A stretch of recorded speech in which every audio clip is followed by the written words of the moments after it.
The man merely tripped and fell, yet before his eyes appeared a game interface where all options were functional except the exit game button, which remained unclickable.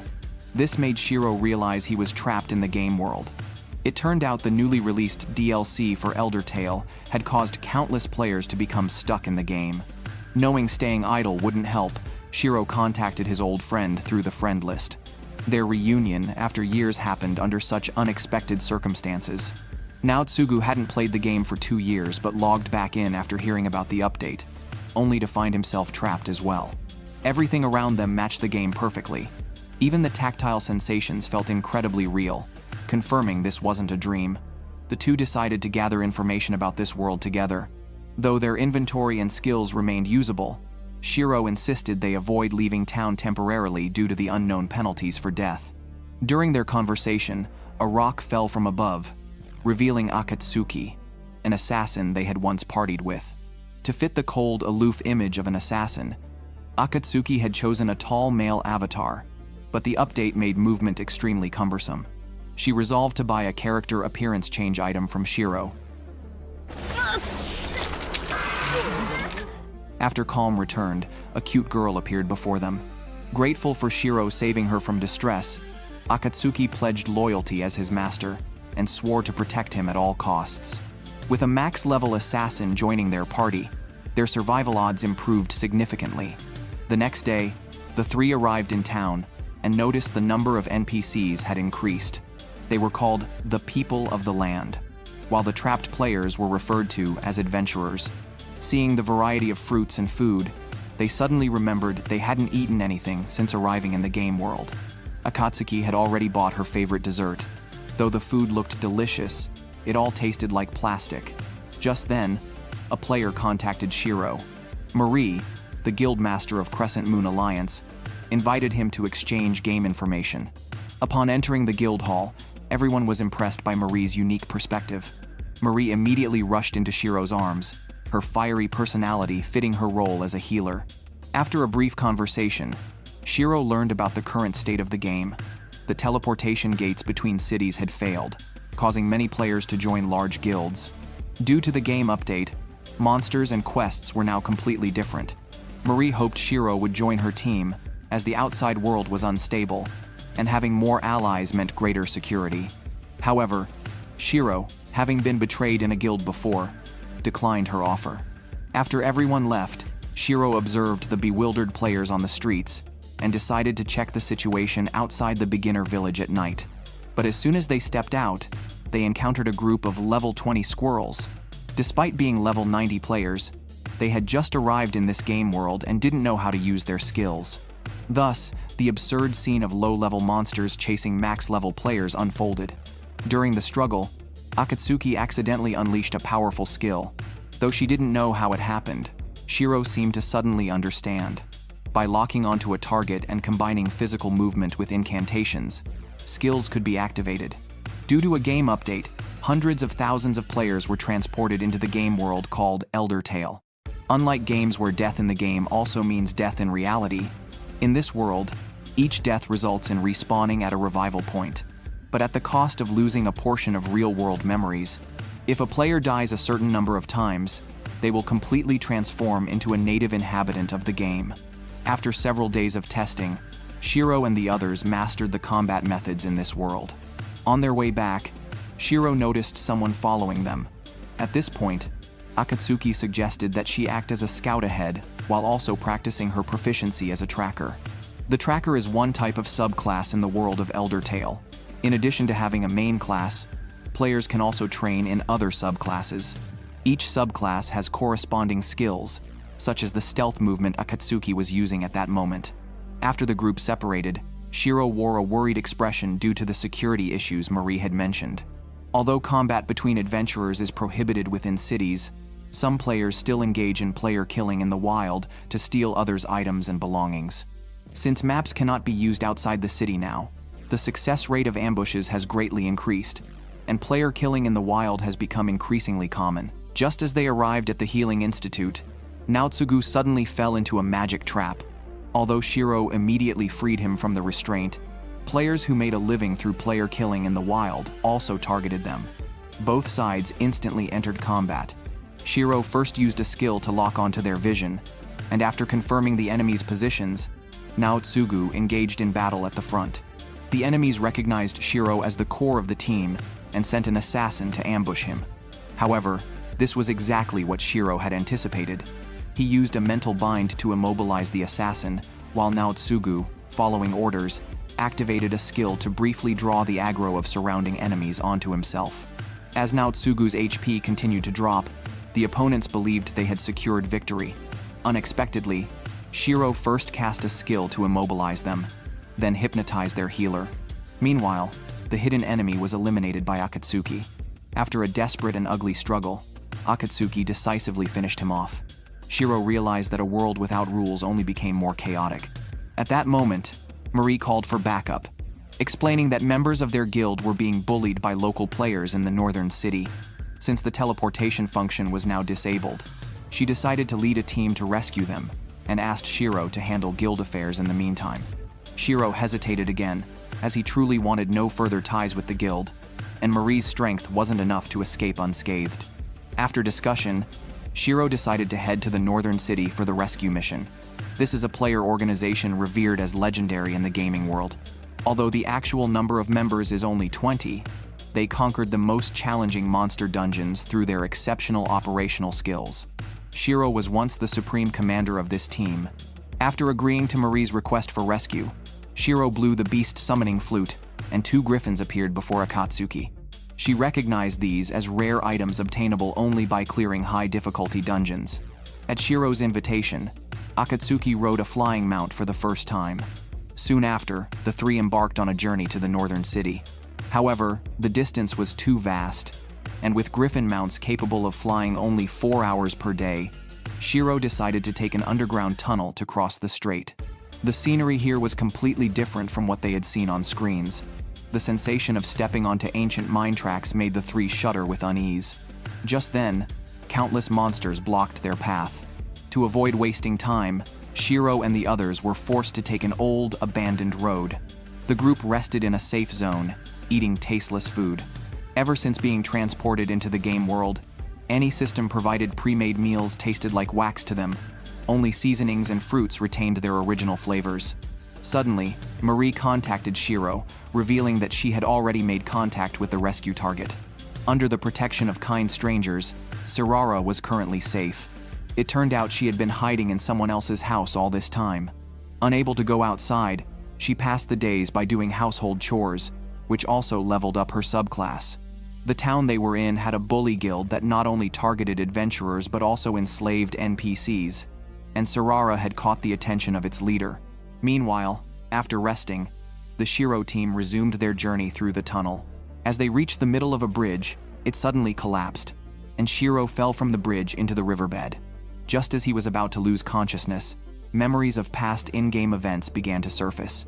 Due to his exceptional analytical and command abilities, Shiro gradually came to be known as the Supreme Commander. However, no one treated him as a friend, only as a tool for clearing dungeons. This prolonged exploitation caused Shiro to completely lose sight of his original purpose for playing the game.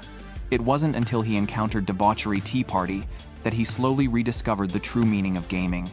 Just as he was lost in these memories, Akatsuki's voice snapped him back to reality. It turned out that when he fell into the water, Akatsuki had promptly dived in to rescue him. After confirming his health, the group continued their journey. Unexpectedly, a giant monster blocked the exit. Shiro immediately issued a combat order. Naotsugu used a skill to draw the monster's aggro, while Akatsuki seized the opportunity to deal damage. With Shiro's crucial control skills added to the mix, the trio gradually whittled down the monster's HP. Seizing the perfect moment, Shiro cast Mental Shock on the monster, a skill that reduces enemy attributes while boosting allies' attacks. With this massive buff enhancement, Akatsuki cleaved the monster in half with a single strike. Upon exiting the tunnel, they were greeted by a breathtaking sight they had never seen before. Meanwhile, at the very location Shiro was heading to for the rescue, a man named Demiquaz had taken control of the area through force. Relying on their guild's numerical advantage, they ruthlessly exploited local players. If anyone resisted, they would repeatedly kill that player. The target of this rescue mission, Sarara, was fortunate to have received help, allowing her to temporarily escape Demiquis's pursuit. But could Shiro successfully rescue her? After several days of travel, the group finally reached the outskirts of the northern city, which was now entirely under Demiquis's rule. To avoid ambushes in the wild, Shiro decided to enter the city first and had Akatsuki conduct preliminary reconnaissance. Soon after, the group entered the city directly. However, the expected siege did not occur. Instead, an eerie atmosphere permeated the streets. To retrieve Sarara as quickly as possible, Shiro had no choice but to set aside these doubts. After successfully reuniting, Shiro was surprised to discover that the rescuer was his former teammate Nyanta. After a few minutes of small talk, Nyanta learned of Shiro's purpose for coming and immediately agreed to return to Akihabara with him. No sooner had the words been spoken than Akatsuki alerted Shiro that his location had been exposed. Seeing Sarara's terrified expression, Shiro decisively initiated the escape plan. However, the enemy's informants were spread throughout the city, and they were quickly spotted. That said, PK was prohibited within the city walls, so the group fearlessly walked out of the city. As expected, Demiquis had been waiting on their path for a long time. To prevent the enemy from ganging up on them immediately, through Shiro's deliberate provocation and guidance, a one-on-one duel between Demiquis and Nyanta was arranged. The battle between the two was on the verge of breaking out. Demiquis's class was Fighter. In the game, all skills were designed with cast animations and cooldown times, and the Fighter class was one with particularly short cooldowns. The ability to chain skills for extended periods was its unique advantage. A relentless barrage of skills took away most of Nyanta's HP. Yet at this moment, Nyanta remained completely calm. His class was Swashbuckler, one of the few that could dual wield. Each of his attacks could deal damage with various additional effects. The reason Nyanta had passively endured the beating earlier was purely to trade HP for stacking buffs. Seeing that victory was hopeless, Demiquis immediately ordered an all-out attack. Naotsugu rushed out from the side, using a skill to draw aggro, but the healer still restored Demiquis's HP, putting Nyanta at a disadvantage once again. Seeing this, Sarara also cast a heal on Nyanta, but because her level was too low, the HP restored was almost negligible. At this very moment, Naotsugu unleashed his ultimate trump card, Fortress of Stone, granting him 10 seconds of invincibility. Shiro also revealed a wicked grin. Just as Demiquis lunged at Nyanta, he was suddenly ensnared by Thorn Bind. Combined with Nyanta's consecutive thrusts, Demiquis's HP was instantly depleted. Meanwhile, the mage in the backline was taken out by Akatsuki. Witnessing Demiquis's instantaneous defeat, Akatsuki was stunned. Even the most powerful assassin couldn't achieve such a feat. Even if Thornbind could amplify damage, Nyanta's attacks alone shouldn't have been enough to one-shot a fighter. There was only one possible explanation. Thornbind lasted for 15 seconds, and the attack was timed to land at the very last moment of the skill's duration. Shiro then immediately reapplied another control skill the instant the first one broke, resulting in double the damage. But could such precise coordination truly exist? At this point, Demiquis's subordinates began surrendering one after another. Yet Demiquis himself refused to give up. At the critical moment, Sarara intervened, knocking him back to the respawn point with a single strike. With the matter resolved, the group summoned their griffins and began their return journey. Thanks to these flying mounts, Shiro and the others directly crossed the strait, temporarily evading Demiquis's pursuit. As the sky grew dark, the group decided to find a place to rest. Though the food laid out before them was varied, it all tasted like plastic when eaten. Just as they were resigning themselves to this, a delicious aroma wafted over. Only then did they notice Nyanta grilling meat. Skeptical but curious, they each took a bite. To their astonishment, the grilled meat tasted exactly like it would in the real world. Nyanta then stepped forward to explain. In this world, it was still possible to eat food that tasted like reality, but only under two conditions. First, the food had to be prepared by hand. Second, the cook needed to have the chef subclass at max level. As it happened, Nyanta's subclass was chef, and it was already maxed out. Ever since arriving in this world, every meal had felt like swallowing glass nearly unbearable. Now, faced with such exquisite flavor, Naotsugu almost ate himself to the point of bursting.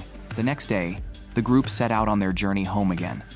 To conceal their tracks and evade pursuit, Shiro arrived at a farm managed by NPCs, who warmly welcomed him and his companions, eagerly preparing accommodations for everyone. Soon, they began chatting casually. Listening to the NPCs recount their tearful and bloodstained experiences, Shiro started to realize that even in this otherworldly realm, NPCs might experience birth, aging, sickness, and death. Each of them had their own unique storylines, making them feel like the native inhabitants of this world. In contrast, players like them were probably seen as the outsiders, possessing overwhelming combat abilities and the capacity to resurrect after death. Watching a pair of NPC siblings playfully roughhousing before him, Shiro fell into deep thought. Back when he used to play games, he had encountered a pair of novice siblings. Seeing how fully they immersed themselves in the joy of gaming, Shiro couldn't help but form a mentor-disciple relationship with them and spent some time guiding them. However, after the catastrophe, they too were dragged into the exploitation of their guild. Now, they were not only forced to hand over items daily, but also assigned various monster hunting tasks.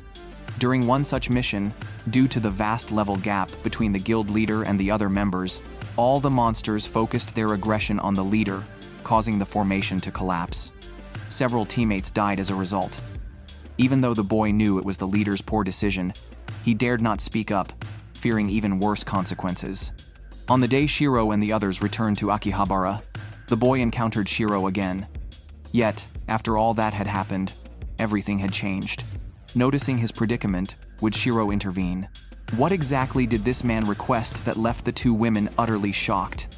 A day earlier, to express gratitude for Shiro rescuing Sarara, Marie threw a small party in his honor. Under Nyanta's guidance, an endless array of delicacies was served. At the sight of such a feast, Marie's best friend quickly pulled her aside, warning her to keep the food a secret. Otherwise, the ensuing uproar would rival World War V. After eating their fill, everyone simply slept on the floor. But Shiro went to Marie's room, wanting to inquire about Akihabara's security situation. Marie explained that while public safety had improved, certain guilds had rapidly expanded during this time, leading to severe class stratification. Among the top-ranked guilds were the 3D Guild, which specialized in conquering the highest-level dungeons and had over 1,500 members, and the Black Sword Knights, composed of elite players. These large guilds directly influenced the city's atmosphere and rules, such as claiming priority market rights and monopolizing the best hunting grounds. To counter this, several mid-sized guilds held brief meetings, but human selfishness doomed the alliance to failure. More importantly, with Elder Tale's new expansion raising the level cap to 100, players were eager to reach the pinnacle. Double EXP potions became highly sought after, yet these were only distributed to low-level players. Recently, a guild called Hamelin emerged, exploiting newcomers by forcibly seizing potions and reselling them at exorbitant prices. Hearing this, Shiro realized the city was sick, but his individual strength alone couldn't change the situation. Just as he felt lost about the path ahead, Nyanta's voice reached him. As longtime teammates, Nyanta immediately recognized Shiro's confusion. Through Nyanta's earnest guidance, Shiro began to see the true nature of a guild. It was a home shared by companions. Although most guilds had now descended into darkness, this didn't negate the existence of those who had been silently contributing or the cohesive guilds they built. After solidifying his resolve, Shiro promptly contacted his apprentice in Hamelin, promising to rescue her. The next day, looking at Naotsugu and Akatsuki, Shiro realized there were also people silently supporting him from behind, waiting for his answer. Shiro then approached Marie again and directly addressed the purpose of their meeting. He wanted to change the city, but needed some financial support from Marie. However, when Shiro mentioned needing 5 million, Marie was stunned. Her guild's account only had a few thousand left. Even if she sold everything, she couldn't scrape together 5 million. Only then did Marie realize Shiro had founded his own guild, and she asked for its name. 名前は Log Horizon. Ever since Shiro founded Log Horizon, he set a small goal: to earn 5 million gold first. Under Shiro's arrangement, Naotsugu led a team to the boar hunting grounds, tasked with the hellishly difficult mission of capturing the boars alive. If they accidentally killed a boar, they would only receive a small item as a reward. Otherwise, The chefs could utilize every part of the boar without waste. Meanwhile, the girls dressed in maid outfits, and Nyanta conducted emergency training for the chefs. Everyone was full of motivation, except Marie, who was completely exhausted. Yet all of this was triggered by Shiro's plan to earn millions. After failing to borrow money, he came up with the idea of opening a restaurant. Aida, who held a master's degree in economics and reality, quickly concluded that selling flavorful food in this other world could indeed earn them 5 million gold. Before launching the operation, the group still needed to prepare essential accounting books, and this arduous task fell to Marie. After several sleepless nights, Marie couldn't help but beg Aida for mercy, but Shiro was long immune to such pleas. Under the pressure of the two scheming, bespectacled individuals, Marie had no room for resistance. Just then, the hunting party returned with abundant spoils. Hearing the commotion, Marie immediately rushed to Naotsugu and gave him an enthusiastic hug. That night, Marie continued to work hard, and Naotsugu came to comfort her with sandwiches made by Nyanta. As the aroma of the sandwiches wafted over, Marie finally regained her senses. Witnessing Naotsugu's warm-hearted behavior, Marie felt a flicker of unfamiliar emotion stirring in her heart. The next day, the group set up a hamburger stall on the street. Although the servers were extremely enthusiastic, and the hamburgers looked, smelled, and tasted perfect, no one was willing to buy them. According to the rules of this world, no matter how delicious food might seem, it had no actual flavor. After the enthusiastic promotion by the young lady, they finally welcomed their first customer. As the first hamburger was eaten, its indescribable deliciousness became apparent. The next moment, players instantly crowded the stall until it was packed. The stall's reputation spread throughout Akihabara in an instant. The entire otherworld survival theme suddenly changed. Everyone began fighting for food. That evening, Shiro invited his former teammate Sojiro out. Because of Sojiro's unique charm with the opposite sex, Shiro asked him to work as the front desk for the hamburger stall. The already booming business now reached new heights. The first step in changing the world was successfully completed, and the real plan was about to be set in motion. Shiro obtained 4.5 million in startup capital by selling the hamburger recipe, and the next move became the most crucial step in Shiro's plan to reform the city. Since the meeting was initiated by the legendary conductor, all major guilds took it very seriously. One after another, large guilds arrived, and Shiro was slightly surprised to see the conference hall completely packed. Shiro got straight to the point. He wanted to improve the atmosphere of Akihabara. However, the moment he finished speaking, William, the leader of the Silver Sword Guild, immediately opposed the idea. The Silver Sword Guild was purely a combat guild, and to him, the guild building was merely a bank-like facility. As for the city's atmosphere, he couldn't care less. Unfazed, Shiro continued presenting his views. In this city, almost no actions were considered illegal, leading many players to freely commit heinous acts. Moreover, the absence of any self-governing organization allowed such behavior to grow increasingly rampant. He proposed creating a round-table organization to manage the city's legal system. However, the 3D Guild pointed out that the Round Table had many flaws. This was a world of survival of the fittest, and if they encountered guilds that refused to comply, it could lead to large-scale wars, ultimately contradicting the original purpose of establishing the Round Table. Even though most voices in the room were opposed, Shiro remained calm and composed, because 4 hours earlier, he had already purchased the entire guild building. For those stubborn guilds, Shiro could resort to forceful measures, directly expelling them from Akihabara. Additionally, the guild building served as the bank for all players, and now, with just a thought from Shiro, any player in the city could be denied access to the bank. This was his trump card in the negotiation. After seeing Shiro's leverage, the attendees began to change their attitudes. At the same time, Shiro arranged for something even more important: the rescue of Hamelin's novice players. For this operation, he had already communicated with his apprentice beforehand and assigned Akatsugi to provide support at the entrance. Naotsugu also guarded the respawn point. However, during the escape, the apprentice was discovered by Hamelin's higher-ups. Fortunately, her younger brother risked his life to cover for them.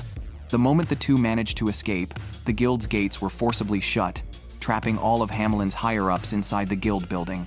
Shiro had long intended to use them to establish his authority. After rescuing all the novice players, Shiro directly stripped Hamelin of its guild privileges and expelled them from Akihabara. With the rescue plan successfully completed, Shiro held a city-wide meeting.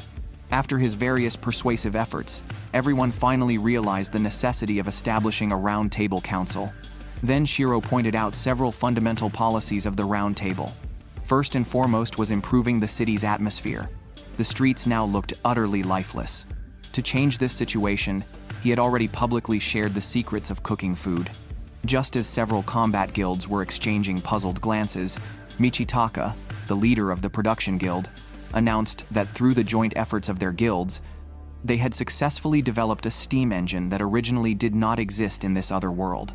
Upon hearing this, everyone realized this was no longer a game world, but a genuine real world. As long as players possessed sufficiently high-level skills, they could create all kinds of new tools. This was a crucial symbol of a civilization's development. Moreover, as more tools were invented, the market economy would steadily grow, and major production guilds would gain more opportunities, thereby transforming the city's atmosphere. Seeing this, the major production guilds began to voice their support for establishing the Round Table Council. Next, Shiro proposed the second policy, the allocation of wild hunting zones. He wanted to prohibit PK against low-level players, as at their current levels, it would amount to one-sided slaughter. Noticing that everyone's attention remained focused on the meeting, Shiro presented his final point. Since arriving in this other world, from the NPC's perspective, they were the original inhabitants of this world. It was only through their diligent work that the world's basic functions operated normally. If NPCs were endlessly exploited, it could very likely lead to war between players and NPCs. Therefore, Shiro believed NPCs should be treated equally. With this, the Round Table Council was officially established, and the vitality of Akihabara gradually began to revive. Shiro then made another grand gesture, purchasing an entire building to serve as the Round Table Council's headquarters. Karasen from the Production Guild proposed the idea of hiring NPCs, which could further reduce costs.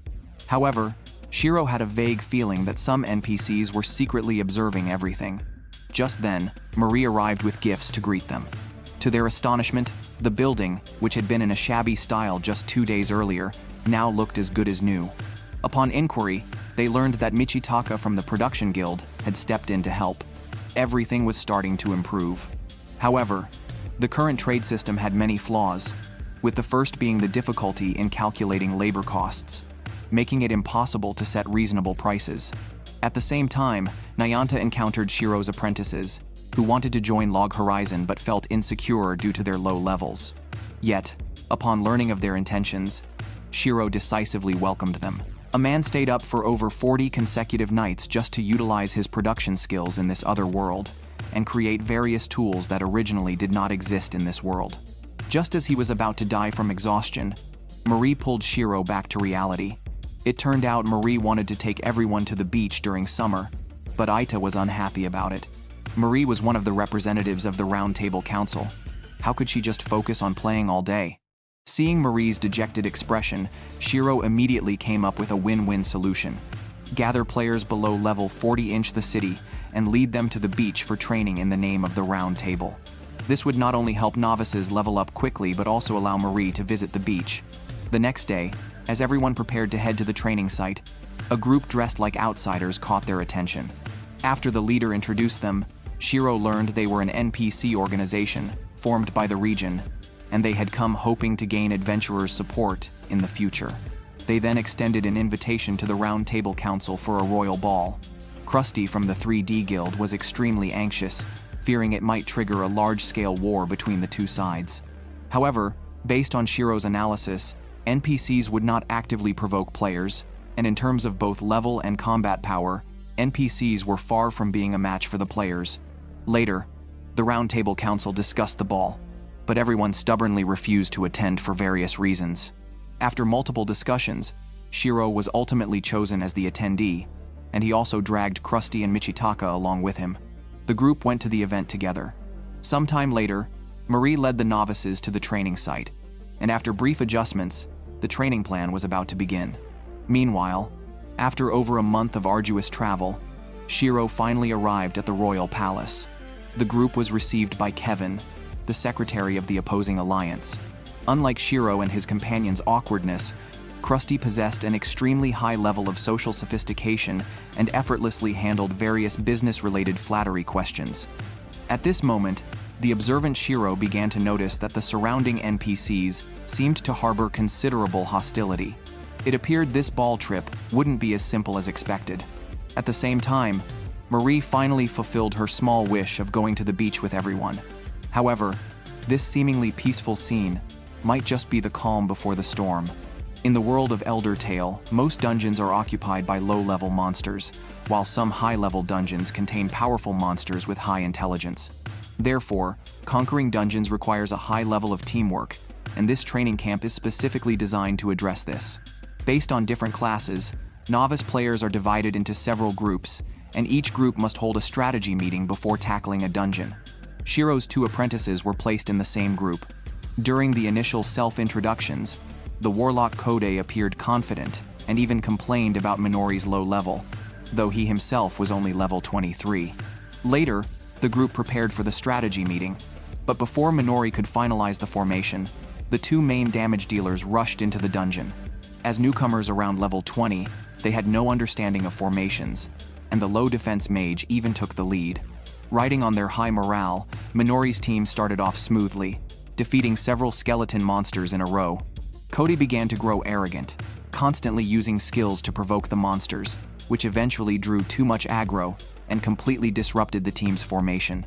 The healers at the back couldn't reach the warriors, and just as they were about to be overwhelmed by the skeletons, something extremely awkward happened on Shiro's side. The nation's Secretary General actually asked the representatives of the Round Table to dance, which nearly terrified Shiro, who quickly declined the invitation. However, Krusty immediately agreed, leaving Shiro no choice but to reluctantly step forward. At that moment, Ida stood up and stopped Shiro. It turned out her main class was Bard. In this world, as long as one's dance partner is a Bard, the system automatically triggers dance steps. To the beautiful melody, Aida led Shiro in dancing a moving poetic performance. The next day, while everyone was enjoying the local delicious breakfast, Shiro made a suggestion.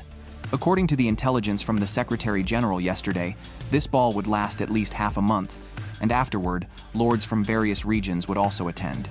He believed the lords would later try to win over the Round Table Council to gain the adventurers' support. There was also an extremely important point. Since crossing over to this other world, players had basically stopped accepting NPC commissions, and those under the royal title wouldn't request help from players either. Therefore, during the upcoming ball, they would surely try to bribe the players with certain conditions. Shiro hoped to request additional support from the headquarters and instructed Akatsuki to monitor the lords throughout the entire process. This is a game world without death. When a player's HP reaches 0, they will revive at the starting shrine. However, since being transported to this world, players have discovered that each revival also causes them to lose a portion of their memories. Through research by some scholars, it was found that this other world follows a concept of soul and body. A player's MP is designated as the soul, while HP represents the body. At the moment an adventurer is slain, the soul and body separate before reuniting at the starting shrine, with a reduction in experience points serving as the death penalty. But after the catastrophe, when players merged with their in-game avatars upon arriving in this world, reviving not only resulted in lost experience, but also caused real-world memories to degrade during soul reconstruction. To investigate this issue, Shiro visited the scholar's study, where the two engaged in a profound soul-to-soul discussion. Since players became trapped in this other world, the native NPCs, known as the people of the land, have undergone significant changes. In the long history of Elder Tale, there have been 3 world-class strategic magics, and scholars strongly suspect that their entrapment in another world was most likely caused by the 3rd world-class magic. Upon hearing this information, Shiro became highly alert. The scholar then explained that the 1st world-class magic was initiated by Luke Inje, who released a magic that shook the entire world to prevent their people from further oppression, giving rise to the demi-human races, with the Goblin tribe being the most representative. Over the following decades, the Goblin tribe, as the leader of the demi-humans, launched large-scale wars against the people of the land multiple times.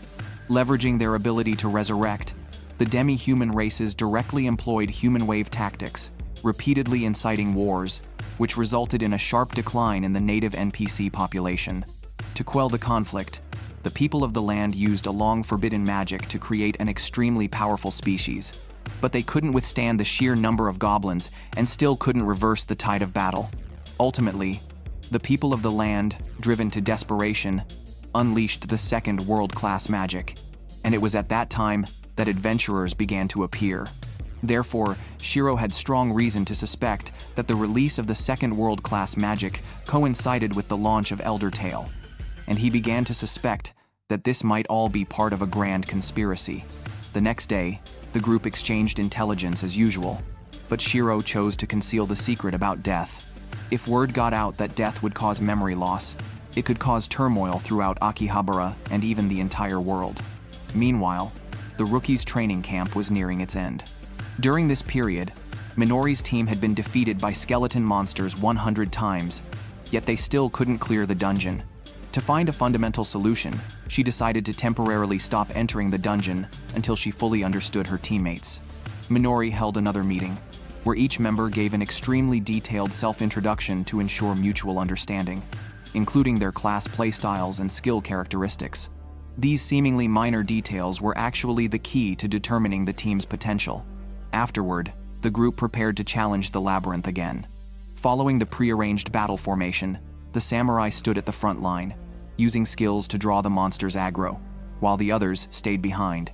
After prolonged training under Shiro, Minori took on the role of intelligence monitor in the team, a position requiring constant attention to everyone's status, memorizing each member's HP and skill cooldowns, while maintaining peripheral vigilance.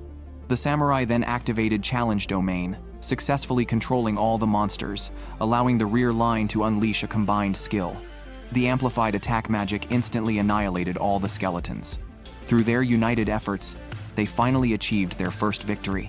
Meanwhile, Shiro continued his research day and night, striving to create a map-like tool through his scribe subclass. However, during the development process, he fell into confusion, unable to comprehend the meaning behind his research or the purpose of his relentless efforts. Just then, Minori's remote communication came through, bringing news of her successful dungeon conquest to Shiro.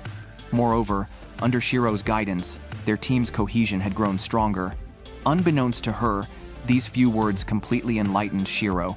He began to realize the value of his current endeavors. In this world, there were many hopeful players like Minori, and this hope was enough to propel Shiro forward. That night, Isuzu, who had been playing her instrument, suddenly set it down and sent Cody a friend request. Yet, no matter how many times she tried, the system seemed frozen, preventing her from adding Code as a friend. Could he be hiding some unknown secret? This monster that looks like a pig is actually the Goblin King. Under the king's leadership, countless demi-human races began to attack humans. Tens of thousands of fishmen came ashore and launched assaults against the players. Fortunately, the elite members of the guild arrived in time to buy the rookies time to retreat. On the other side, Shiro also sensed that something was wrong. All the high-ranking members hurriedly rushed to the meeting room. Upon inquiry, they learned that the demi-human races led by goblins had started attacking the territories of the people of the land. At the same time, Nyanta, who was on his way to provide support, discovered an enormous goblin army. To prevent disaster, Nyanta immediately relayed the intelligence to Shiro. Subsequently, Shiro organized a remote roundtable meeting. According to the intelligence from the front lines, a large number of fishmen had landed along the coastline, and a demi-human army numbering in the tens of thousands had been spotted in the northern forest. Based on past gaming experience, the timing of this demi-human uprising coincided with the Goblin King's activity. This was originally a limited-time event in the game that occurred every few years. However, ever since they were transported to this world, everyone's minds had been preoccupied solely with survival. Not only had they failed to defeat the Goblin King within the allotted time, but they hadn't even managed to subdue ordinary goblins. As a result, the demi-human races had multiplied at 10 times their normal rate. While this wasn't enough to threaten the players in Akihabara, according to Shiro's assessment, if these goblins launched an attack, the people of the land would surely suffer heavy casualties. Moreover, the people of the land's guardian deity, the Knights of Izumo, had long since disappeared. After some deliberation, Shiro had no choice but to entrust Sojiro with the task of protection. At that moment, another voice spoke up. Krusty, the representative of the Combat Guild, argued for taking the initiative to attack. Seeing this, Shiro was forced to reveal the secret that death would result in memory loss. Surprisingly, Krusty didn't seem particularly shocked. It turned out that when he first found himself trapped in this other world, in his desperation to quickly grasp its rules, he had descended into madness, fighting monsters day and night. He had died numerous times, and through this, he realized he could no longer even remember the name of his pet from the real world. While the group was still discussing this, Naotsugu successfully reunited with Marie. The party noticed a massive glow of flames in the distance, likely from the vanguard of the demi-human army. Judging by their direction, they seemed intent on capturing the nearest village to use as a food storehouse. In a rush to prevent the goblin attack, everyone hurried toward the village, only to arrive too late. What met their eyes was a ruin streaked with flames. As they took in the devastated village before them, Minori conceived a bold idea. こちらから撃って出るんです。 Meanwhile, Shiro was still weighing whether to send troops to support the royal family, unaware that the royals had already been arguing in the meeting. They wanted the adventurers to send military aid while also treating them as free labor. However, the princess had long known the intentions of the higher-ups. The guardian deity of the people of the land had already vanished without a trace. To minimize losses as much as possible, they planned to abandon some territories to fight the goblins. Upon hearing this, the princess instantly grasped the severity of the situation and immediately sought out Shiro. Yet Krusty didn't want her involved. Nevertheless, the princess demonstrated extraordinary resolve. As a member of the royal family, the burden on her shoulders was immense. Soon after, the group was summoned to the meeting room. However, during the talks, the royals kept avoiding the crucial points of the battle, unwilling to discuss the key issues. Shiro had no choice but to cut straight to the chase and ask about the Knights of Izumo. Instantly, the noisy chatter in the meeting room ceased. The nobles cornered and desperate lashed out, arguing that since players possessed immortality, the adventurers should take the initiative to send military aid. It was their duty. Seeing their aggressive stance, Michitaka punched the table, splitting it in two. Just as the two sides were locked in a stalemate, the princess suddenly entered and expressed her desire to follow Krusty back to Akihabara, intending to recruit a volunteer army through personal means and serve as a bridge between the people of the land and the adventurers. After these words were spoken, the nobles were overcome with deep shame. Yet when the princess revealed that the guardian deity had disappeared, they instantly erupted into a furious uproar, as if their tails had been stepped on. In the princess's heart, the world was fair. She wanted the players to send troops to defeat the goblins. They must show the proper courtesy. Seeing the princess's unwavering resolve, Krusty had no choice but to agree to her request. This was also the outcome Shiro had most hoped for. In truth, relying solely on the round table meetings, he lacked the confidence to influence all of Akihabara. Only by the princess stepping forward could the deadlock truly be broken. Under Shiro's introduction, the princess became acquainted with the players from the largest production guild in the area. Given the scale of this war, it was estimated that a massive amount of combat supplies would be required. Timely replenishment of frontline resources was an essential condition for victory. Subsequently, the princess changed into a pure white battle outfit, preparing to deliver a passionate speech that evening. At Shiro's summons, most of the players in the city gathered in front of the stage. Shiro's voice carried a heavy, oppressive force, effortlessly capturing everyone's emotions. The current situation was extremely dire. Faced with such a vast demi-human army, no one could remain uninvolved. Then it was the princess's turn to appear. Under the dazzling spotlight, she trembled as she stepped forward. A princess who had lived in luxury since childhood now had to cast aside her pride to seek aid. The princess's deeply moving speech touched all the players present, and as a result, the subjugation army gained 1,200 capable warriors. The next day, even after a night of contemplation, Shiro couldn't predict the goblins' next move. To avoid being forced into a passive position, they had to adopt swift tactics. At this critical moment, the steamship invented by the players played a decisive role. Shiro tasked Krusty with leading a group of high-level players to the battlefield at full speed, while he remained in the rear to establish a fully operational command headquarters. Meanwhile, The high-ranking members of the royal family planned to invite Michitaka for talks. Due to the princess's recent transgression, the alliance of the people of the land was likely to collapse. To swiftly take control of the overall situation, the king hoped to sign a series of agreements with the Round Table Conference, treating the Round Table as an allied nation, with the princess serving as a bridge for communication between the two sides. The scene shifted as the sound of a steam whistle pierced the sky, and the steamship led the large force to set sail smoothly. As the strongest combat player in the entire server, Krusty formulated the objectives for this operation. This is the most intense episode of Log Horizon. Facing a goblin army as vast as mountains and seas, Krusty wields a battle axe, standing alone against 10,000 foes. Even tens of thousands of monsters cannot overshadow the presence of the strongest player on the server. At this moment, the opposing goblin army grows even fiercer, surging forward like a raging tide. Yet the players holding the front lines remain unshaken, using various magical attacks to annihilate every charging goblin. Just then, two towering figures appear, the demi-human race's siege weapons. Krusty immediately shifts his attack target. Under the players' concentrated fire, one of the giants vanishes instantly. The other giant's attack is deftly dodged by Krusty, who counters with a single swing of his axe, ending its life. While Krusty dominates the battlefield, Shiro establishes a command headquarters in the rear, creating a complete intelligence communication system through cipher encryption to relay frontline updates in real time.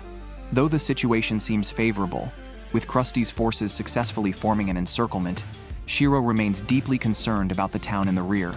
If the rear defenses are breached, the balance of the entire battle will collapse instantly. Meanwhile, along the town's coastline, an eerie blue glow emerges from the depths of the sea. Minori preliminarily judges this to be the second wave of Murloc attacks, potentially numbering in the thousands. After delivering this intelligence to the command headquarters, Shiro grows anxious and immediately orders the steamship to operate at full throttle. Unsurprisingly, Marie resolves to defend the town to the death. After their summer training, their combat capabilities have undergone a qualitative leap, and their teamwork has become remarkably seamless.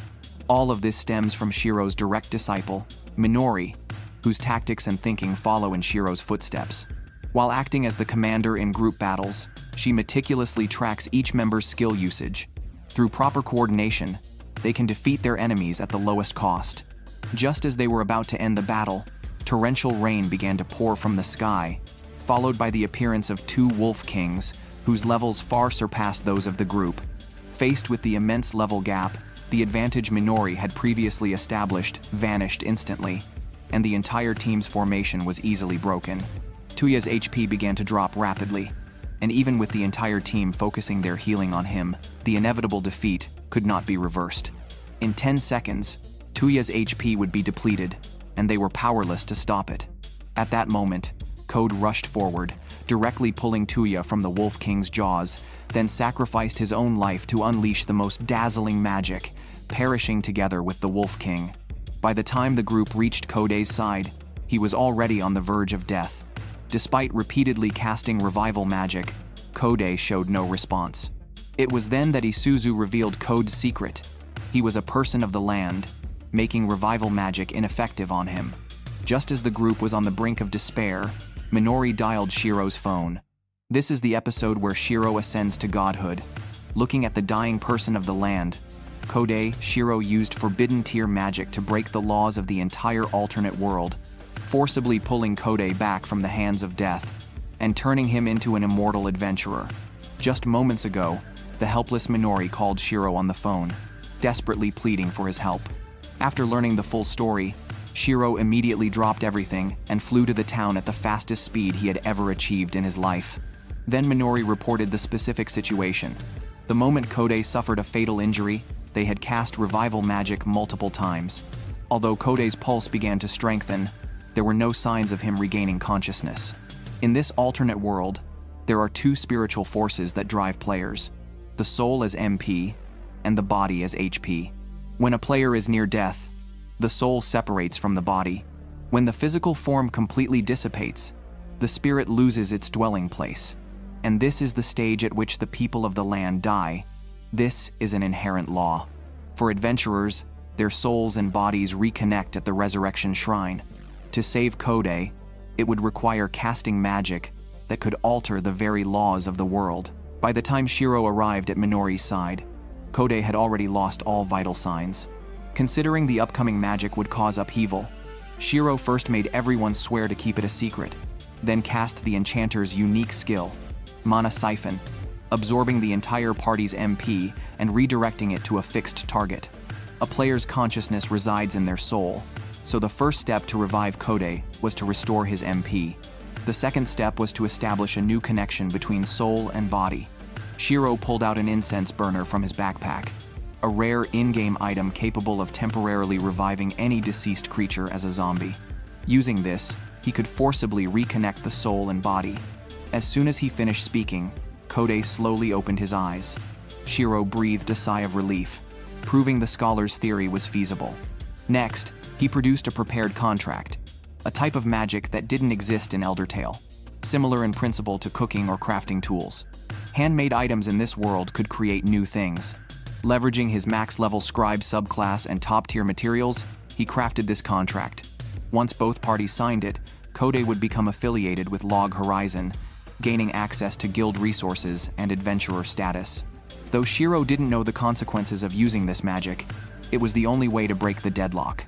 As the pen traced over the name, a blinding light enveloped Kode's entire body and a golden pillar shot through the clouds. Meanwhile, Krusty led his troops to the Goblin King's lair, and the great battle between the two sides was on the verge of breaking out. Countless spells bombarded the monsters, and Krusty even summoned a level 86 Phoenix. The next second, raging flames swept through the entire ravine, and the Goblin King entered a frenzied state, which was exactly what Krusty wanted. Gripping his axe, he leaped into the air, revealing the true fangs of the strongest player in the entire server. The siege by monsters finally came to an end. Everyone showed joy of surviving the disaster. In the Cathedral of Resurrection, Kode slowly opened his eyes. He had now become a true adventurer. Just as the two were embracing and shedding tears, real danger was quietly approaching. To repay these adventurers who risked their lives to help, the royal family held a grand ball to celebrate. However, many felt it was too early to rejoice because not all goblins had been eliminated yet, and there was always the risk of another siege. Little did they know this was all part of Shiro's plan. Over the past period, the Allied Nations and the Round Table Conference had signed a series of agreements, issuing numerous subjugation quests in the name of the people of the land to adventurers in Akihabara. This not only earned them favors but also increased adventurer activity. Yet the protagonist of this victory celebration was mysteriously absent. At this moment, Shiro and Akatsuki were alone in a room. Looking at the girl full of thoughts before him, Shiro remained utterly oblivious to her feelings, directly leaving the girl behind to go work overtime. Just as Shiro was about to head to the scholar's room, the sound of storytelling in the corridor caught his attention. The story mainly revolved around this war, but the more Shiro listened, the more shocked he became. The creation of new magic to resurrect the people of the land, including some resurrection details, the woman knew everything clearly. Just what was her identity? Then Shiro entered the study. As soon as he stepped inside, the scholar came to congratulate him. About a week earlier, he had sensed the aura of world-class magic surging in the east. He presumed Shiro had created new magic. However, the same aura was also detected in the west, meaning someone other than Shiro had also developed new magic. According to the scholar's deduction, this magic affected the teleportation gates between cities and was highly likely related to the legendary Luke Inje. After a brief exchange, Shiro decided to observe the ball discreetly. Meanwhile, Akatsuki beside him seemed preoccupied. Shiro pulled her aside and gently inquired. The usually reticent Akatsuki finally revealed her thoughts. She felt like just a supporting character who hadn't contributed much in the recent war. Beyond combat, she believed she was holding Shiro back in every other aspect. But Shiro refuted her claim, explaining that having Akatsuki by his side gave him the courage to face challenges. These heartfelt words melted the girl's heart. Seizing the moment, Shiro invited her to dance. She tried to decline by claiming she wasn't skilled, only to be exposed when he mentioned seeing her practice secretly. Blushing, she accepted his invitation. The two began dancing, composing the most dazzling chapter in this alternate world. Unexpectedly, the next day, two young fans actually both wanted to date Shiro. It turned out that to celebrate the successful subjugation of the goblins, Akihabara was about to hold an autumn festival, which was the perfect dating opportunity. Children are the ones who have to choose, while adults naturally take it all. To win Shiro's favor, Minori began rummaging through boxes and racks, racking her brains for the perfect outfit for the next day's date. Isuzu noticed her thoughts and decided to help her pick the best attire. Meanwhile, Akatsuki was questioning her life choices, shocked to find her rival was actually a middle school student. To make matters worse, all her outfits were assassination weapons, with not a single decent piece of clothing. Determined, Akatsuki took matters into her own hands, sneaking into a store alone and demanding to get a proper outfit.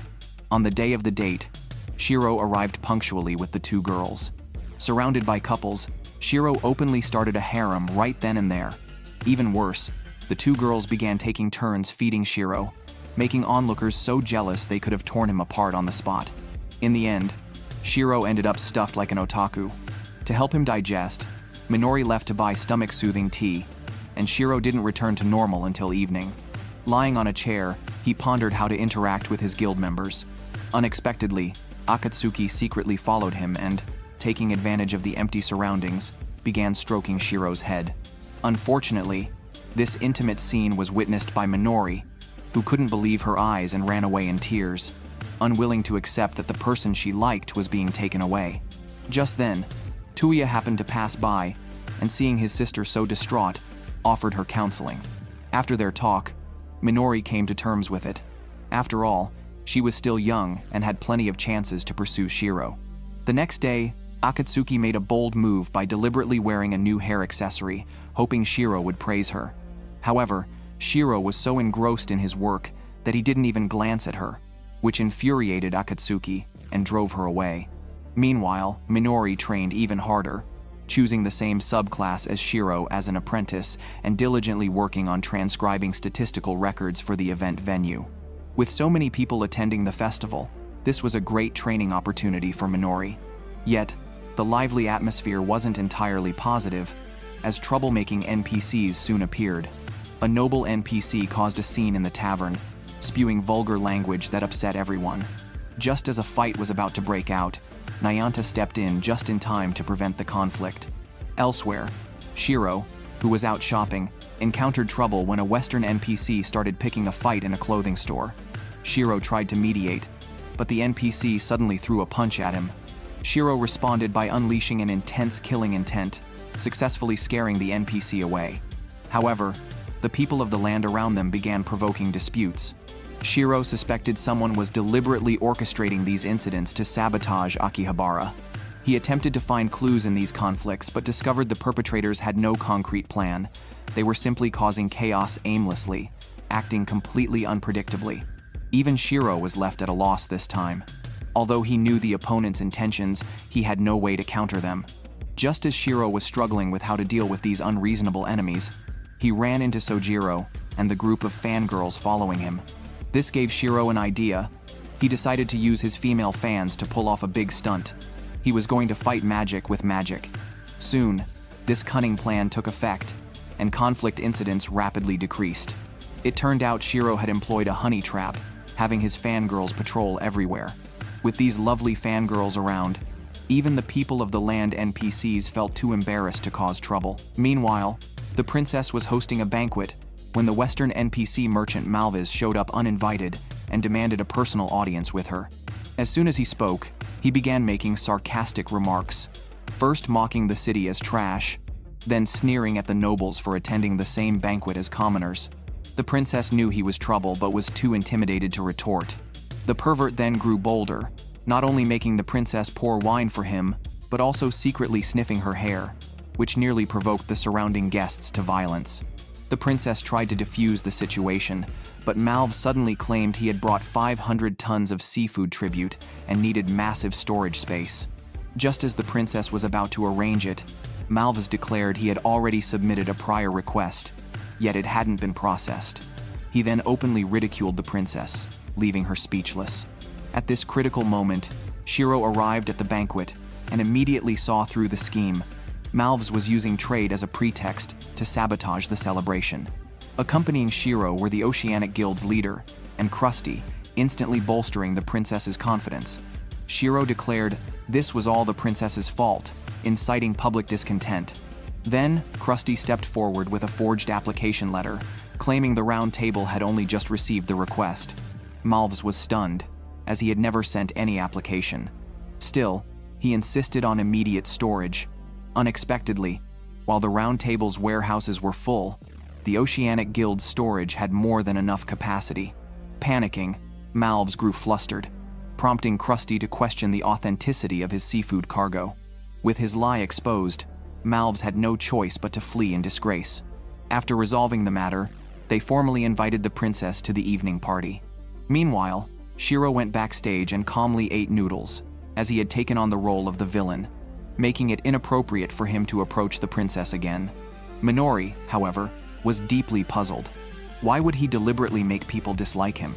Shiro casually replied that achieving the goal was all that mattered, only to be sternly scolded by Minori. This made Shiro realize that he had always been helping his companions without considering himself, and he promised Minori that he would start valuing himself more from now on. Unexpectedly, Akatsuki witnessed this scene and was deeply affected. She had always been by Shiro's side, yet she had completely failed to notice the burdens he carried. Later, Shiro encountered a female NPC who, despite her playful demeanor, had her disguise immediately exposed by him. She turned out to be Nureha, the leader of the Western player faction.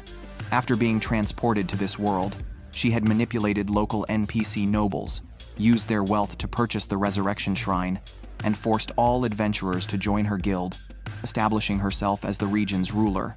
Seeing this, Nureha admitted that she had come to Akihabara specifically to recruit Shiro into her guild. Shiro couldn't understand why she was so fixated on him. Nureha explained that she had once been an ordinary high school student whom no one noticed, not even when she played Elder Tale. Only one enchanter had acknowledged her and given her high praise. Shiro suddenly realized this was his own fault. Nureha then tried to persuade Shiro by offering him a way to return to the real world. Compared to the useless burdens in Akihabara, she could provide Shiro with everything he needed. These words did stir some temptation in Shiro, but remembering the companions who had supported him all along, he firmly rejected Nureha. Though she was charming and alluring, Shiro believed he couldn't abandon his friends. Ironically, this only made Nureha desire him even more. With that, the Autumn Festival peacefully came to an end, but the rift between the two factions in the game had begun to widen.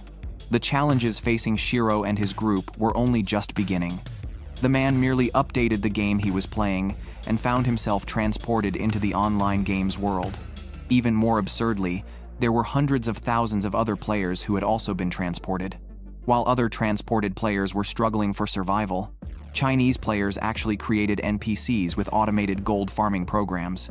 To provide hope for players within the game, the major guilds of Shiro and Akiba cities established a roundtable conference to maintain urban development and lead players in conquering the game's dungeons.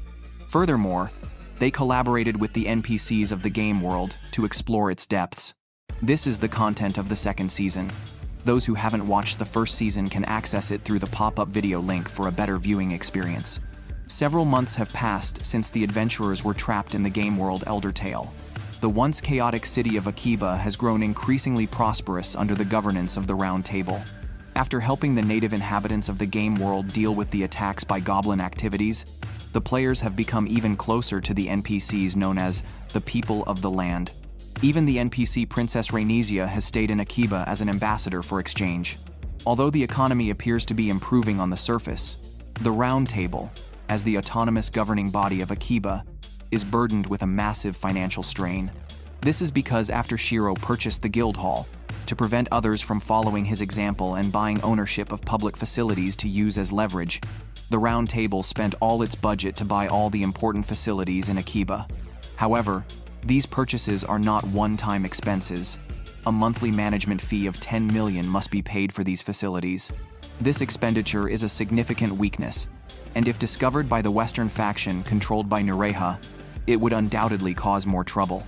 To address the financial issues of the Round Table, with the help of the NPC Sage, Shiro found the Kuni clan, responsible for the gold circulation in this world, and attempted to use real-world financing methods to raise funds from them.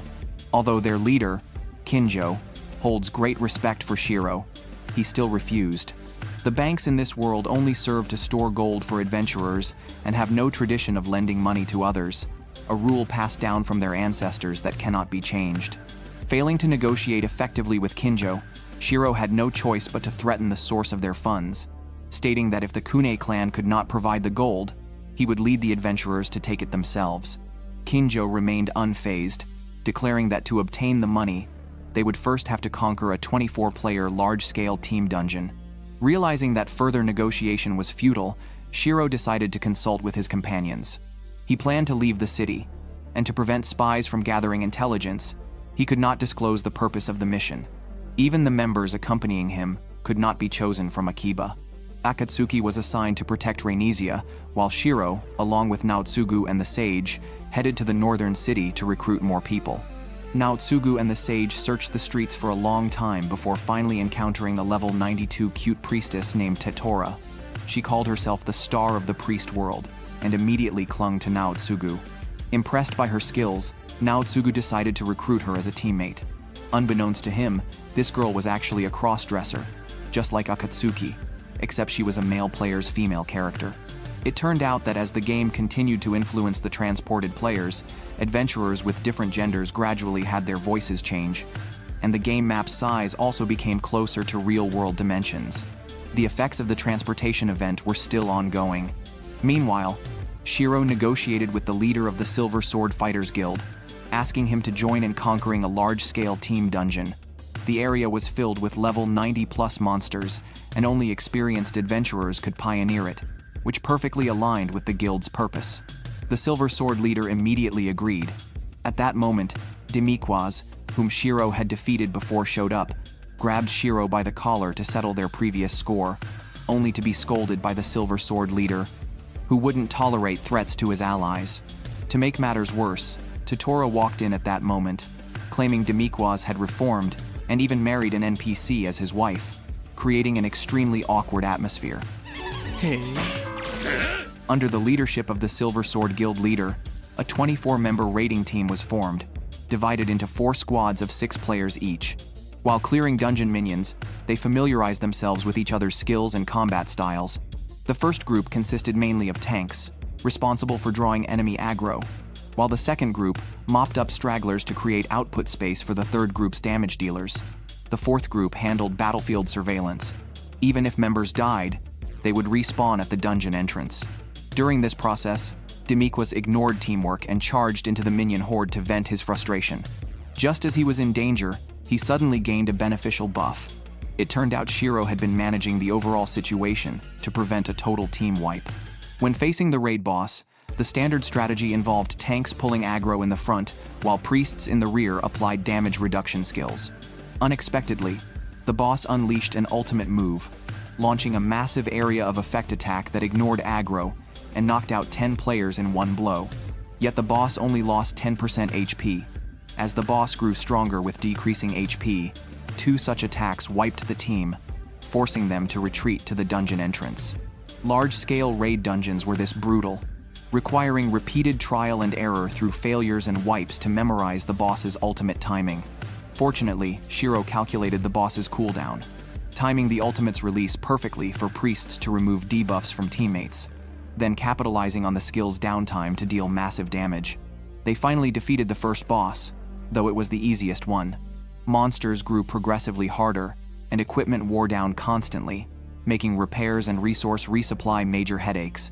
Thanks to Shiro's strategic planning, the team managed to continue raiding for over 20 more days. Demiquoise recognized this too. Despite his resentment toward Shiro, he genuinely admired him. He realized that even if he were a better fighter, he couldn't secure the team's success. Only a strategist like Shiro, who commanded the big picture and adapted on the fly, could be the backbone of the entire team. While Shiro's team was raiding the dungeon, Akiba faced a new crisis. The once peaceful streets had been targeted by a mysterious serial killer. Akatsuki and her friends remained oblivious, busy enjoying Christmas. Although Akiba's large-scale team activities were in full swing, Akatsuki only felt loneliness. She always believed Shiro had abandoned her. After all, Shiro was a top-tier dungeon raider, specializing in group play, while her assassin class was only good for PvP duels. The huge gap in their skills made her realize that the only way to stay by Shiro's side was to become stronger herself. First, she wanted new equipment, and the ice daggers in the weapon shop caught her eye. However, she didn't have enough gold, so upgrading her gear was out of the question. She had to improve her skills instead. Then Akatsuki learned from Nyanta that, under the influence of the delicious cooking law, some players had developed a new special ability called Overskill, the personal unique skill. But to learn Overskill, one had to participate in large-scale team activities. This put Akatsuki in a difficult spot because she suffered from social anxiety and was too afraid to ask others for help. She could only secretly observe the activities every evening. To make matters worse, the ice daggers she wanted to buy had been taken by someone else. Her future seemed bleak indeed. That night, a girl was heading home with groceries when she unexpectedly encountered the mysterious killer. The ice daggers Akatsuki wanted had been bought by him. With a single slash, he instantly killed the girl.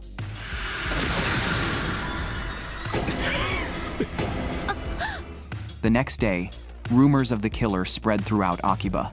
The situation was highly unusual because the game had a security system called Royal Guard, whose members wore super armor capable of teleporting. Any illegal PvP in town would immediately trigger their intervention. Yet this killer remained completely unconstrained, freely murdering people at night. The incident grew increasingly serious, causing immense headaches for guild leaders. Upon returning, Sojiro immediately organized his entire guild to hunt down the killer. It turned out the girl killed by the killer was a member of Sojiro's guild. Soon after, Sojiro received news that the killer had reappeared. As he prepared to depart, Kinjo from the Kuni clan suddenly visited Rainisia. He had already uncovered the killer's true identity, one of the city's security guards. In the game, every item had background descriptions. After the transportation event, these descriptions had mutated, influencing game characters based on their lore. The ice dagger's background stated that their wielder would be possessed by an evil spirit, causing the guard who bought them to go berserk and abuse his Royal Guard system privileges to slaughter adventurers. The invincible Royal Guard system was managed by the Kuni clan, making Kinjo primarily responsible for this incident. Mishandling this NPC killer would worsen the relationship between adventurers and locals again, greatly troubling Rainisia, the communication ambassador. She urgently wanted to consult Krusty, but Krusty had also been accidentally teleported to an unknown area due to his subordinate's weapon mutations.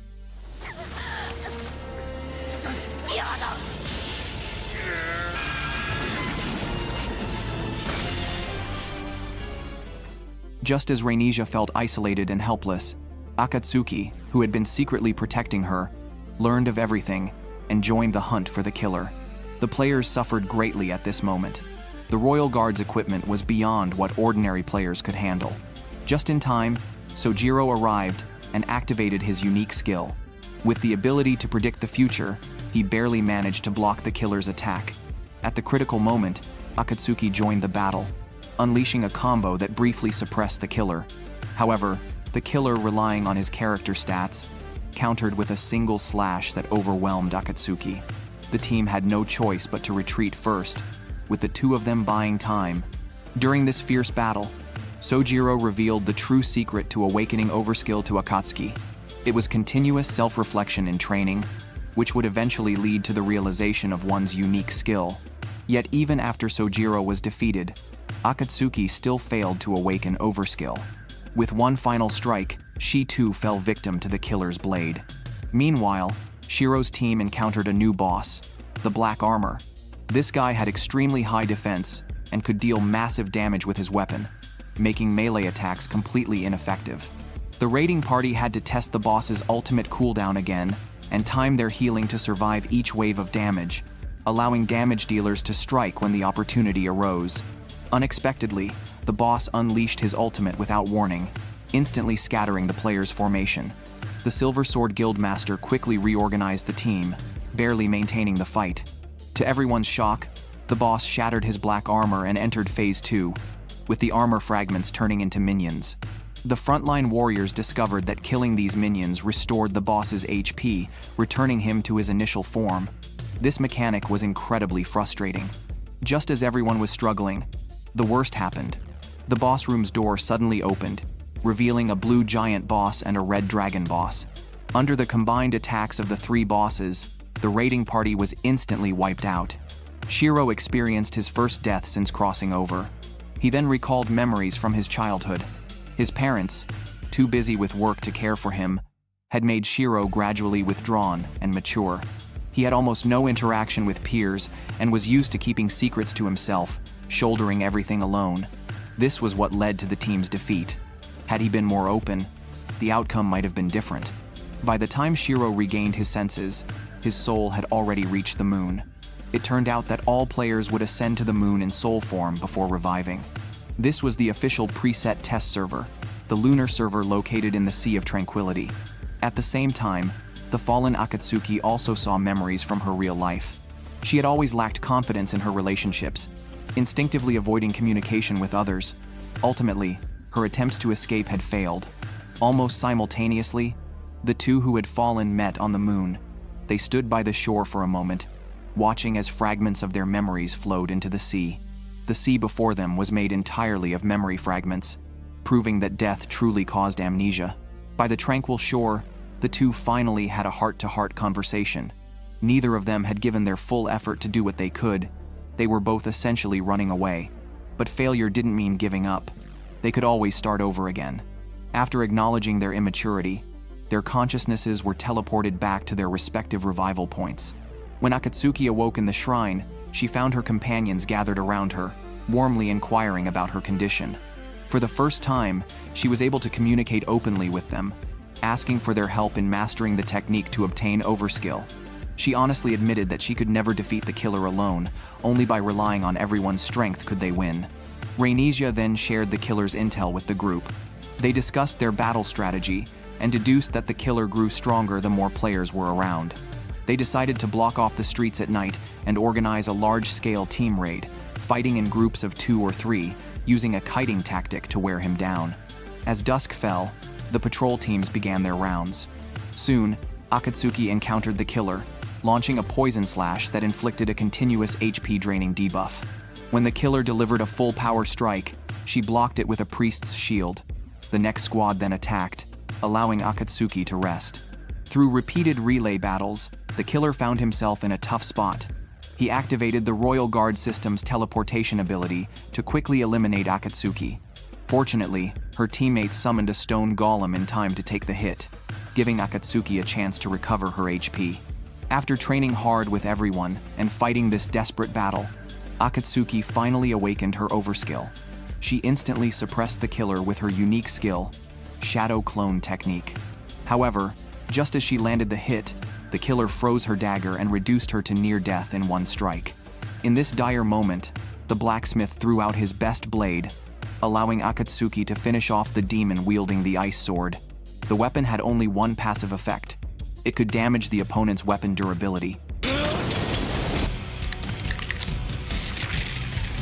After this prolonged battle, the killer's HP was finally depleted. The final phase began in the open square, where the killer directly entered a berserk state. Meanwhile, Rhaenysia made up her mind and asked Kinjo to deactivate the city's security system. With both their permissions, the town's protective shield instantly shut down. A mage 50 meters away chanted a powerful spell, instantly freezing the killer in an ice throne. Akatsuki then severed the ice blade. Through their combined efforts, they finally eliminated the killer, who had threatened the city's safety. To celebrate the victory, the girls held a lively pajama party. Akatsuki finally understood Shiro's desire to protect the city. Now, her only wish was to share her thoughts with Shiro. At this moment, Shiro sent a private message. He had regained his determination to raid the team dungeon again, but the process of rallying was extremely difficult. Facing such a devastating wipe, the members of the Silver Sword Guild were filled with despair. They couldn't even defeat a single black armor, and now 2 unknown bosses had appeared. They didn't even know the attack patterns or skills of the 3 bosses. Players couldn't help but complain that the game's designers were insane, so everyone gave up. The players of the Silver Sword Guild were just a group of otaku obsessed with games. Their only source of pride was the joy of successfully conquering high-difficulty dungeons. If they couldn't even tackle future high-difficulty dungeons, they would be completely worthless. The guildmaster felt frustrated. No kind words could solve this hopeless situation. He could only speak from the heart. He himself was just an otaki looked down upon by others, escaping reality and being unproductive, good for nothing but playing games. No matter how good the equipment or how impressive the achievements, they were just a string of data on the server. But that was exactly why he refused to compromise. Only games could bring him happiness. The thrill of successfully conquering a high-difficulty dungeon with companions was truly exhilarating. These experiences might be worthless in the eyes of successful people, but to MMORPG players, they were treasures more precious than gold. The highest configuration in games was friendship. In this world far removed from reality, there were players who loved games the most. Driven by this passion, no matter how many times they lost, the brothers could always start over again. These words inspired everyone in the raiding party. They were determined to conquer this seemingly impossible dungeon. Seeing the renewed determination of the team, Shiro also decided to communicate honestly with his teammates. He revealed the true purpose of their mission and stated that even in this hopeless dungeon, he had a 15% chance of success. The party once again arrived at the boss's door. This time, their coordination was more precise. Under Shiro's methodical commands, the entire team emerged from the first phase of the black armor with almost no injuries. When the boss's armor fell off, releasing minions and entering the second phase, the boss would stop moving. At this moment, they could leave the white armor behind and directly deal with the two hidden bosses. The squad then split up and passed through two hidden boss doors, reaching the locations of the two bosses. Shiro's team first had Naotsugu draw the aggro of the red dragon, allowing the teammates on the shore to focus their attacks. They then applied a buff to Demiquas and unleashed a brutal wave of damage. Just as the red dragon was about to unleash its fire attack, Demiquas actively used a skill to share the damage the boss inflicted on the teammates. Due to the high HP and defense of the martial artist, the pressure on the priest was instantly relieved. At this moment, the other blue giant boss also charged over, only to be intercepted by the elven tank. While taunting the boss, the tank immediately activated an invincible skill, forcing the battle into a two-front fight. Since the two bosses were far enough apart, their ultimate attacks wouldn't overlap, preventing a potential team wipe. This kind of battle placed immense pressure on the priests, requiring two to protect a single tank while the remaining priests moved back and forth between the two bosses to provide support. Shiro then directly activated his ultimate ability, reducing Totora's skill cooldown by 20% and redistributing his MP to the teammates. The entire battlefield's configuration was under Shiro's control. As long as they followed the plan methodically, defeating the two bosses was only a matter of time. He had already foreseen the future of victory. At this moment, a swarm of minions fell from above the battlefield, instantly disrupting the team's rhythm. Shiro was puzzled.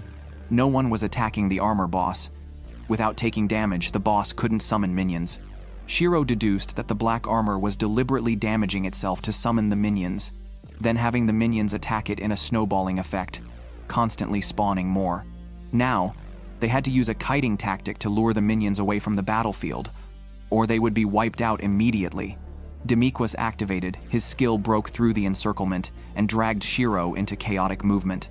Shiro initially thought this was retaliation, but soon realized it was Demiquas' strategy. He then became a mobile artillery platform, eliminating the pursuing minions while running. Demiquas maneuvered Shiro through the battlefield with such agility that even the boss couldn't hit them. Shiro had no choice but to hand command over to the Silver Sword Guildmaster, while he and Demiquas led the minions away. Demiquas dragged Shiro forward desperately and dropped him at a fork in the road. Despite his dislike for Demiquas' earlier actions, Shiro still called his name earnestly.